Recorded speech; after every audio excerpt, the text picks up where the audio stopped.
योगी प्रकाश नाथ योगेश्वर काल भैरव मंदिर परिवार से। किस तरह का कार्यक्रम आज यहाँ आप कर रहे हैं? जी, व्यथा गोष्ठी मैं बराबर कराता रहता हूँ और इसका हर अलग अलग विषयों पर मैं व्यथा कराता रहता हूँ। तभी जो कोरोना एक महामारी, जो वैश्विक महामारी, जो मानव के लिए बहुत बड़ी व्यथा के रूप में आई है, तो इस पर किस प्रकार से हम लोग इसका सामना करें और किस प्रकार से शासन प्रशासन को सहयोग करें, इसको लेकर हम लोगों ने यहाँ पर एक गोष्ठी रखी है।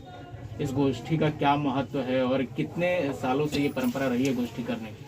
जी, हम लोग तो वैसे 2012 से कार्यक्रम लगातार कर रहे हैं और यह गोष्ठी का कार्यक्रम हमारा करीब 4 वर्षों से लगातार चल रहा है। और चूंकि काल भैरव मंदिर कहा जाता है कि काशी की आत्मा काल भैरव है, तो यहाँ से जो ध्वनि जाएगी निश्चित रूप से यहाँ पर करीब 32 लाख से ज्यादा आबादी जो काशी की है, उसके द्वारा पूरे विश्व में यह आवाज पहुंचे। इसी उद्देश्य से काशी बाबा कोतवाल में, काशी की नगरी में बाबा कोतवाल के प्रांगण से यह आवाज एक हम यहाँ पर लगाने का प्रयास कर रहे हैं। दुनिया में बहुत सारे लोग, लगभग 6 करोड़ से अधिक लोग कोरोना से फंसे हुए हैं, उनकी जिंदगी आफत में। बनारस से आप किस तरह का मैसेज उन्हें देना चाहेंगे?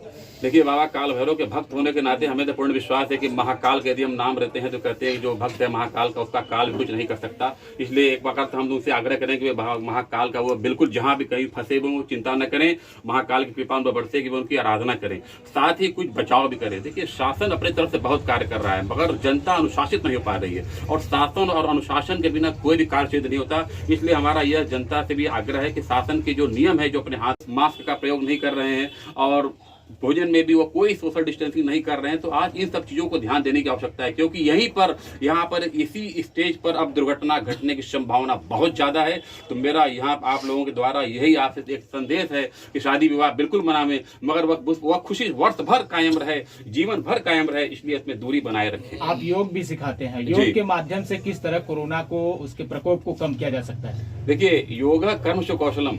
अब यह नहीं कि हम सिर्फ योग कराते तो ही मैं योगी हूँ। आप भी यदि अपने कर्मों को कुशलतापूर्वक कर रहे हैं, एक शिक्षा वाला भी अगर अपने कर्मों को कुशलतापूर्वक कर रहा है, एक सफाई कर्मी भी अगर अपने कुशलतापूर्वक कर रहा है, तो वह भी योगी है। मैं योग की श्रेणी में उन सब व्यक्तियों को योगी मानता हूँ जो लोग अपने कर्मों को कुशलतापूर्वक करते हैं। मगर हाँ, योग की परिभाषा में यदि हम लोग कुछ आसन प्राणायाम इस प्रकार कराते हैं तो योग आता है। मेरा उन लोगों से यही आग्रह है, वे भोजन को, गर्म भोजन का सेवन करें, ताजे भोजन का सेवन करें, रखे हुए बासी भोजन कतई सेवन न करें और जितनी आवश्यकता हो उससे कम खाएं, क्योंकि इस वक्त जाड़े में जठराग्नि मंद होती है, तो पेशाब निकालेंगे तो भोजन की गर्मी, पेट की गर्मी, यह सब उसका निष्कासन हो जाएगा।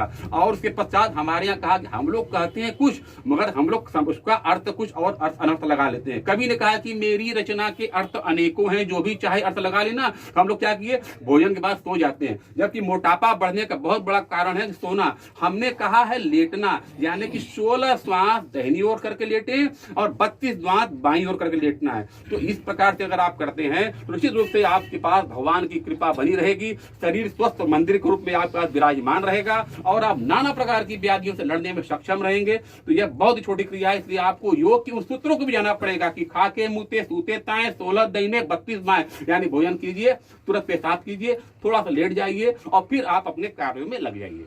बहुत बहुत शुक्रिया।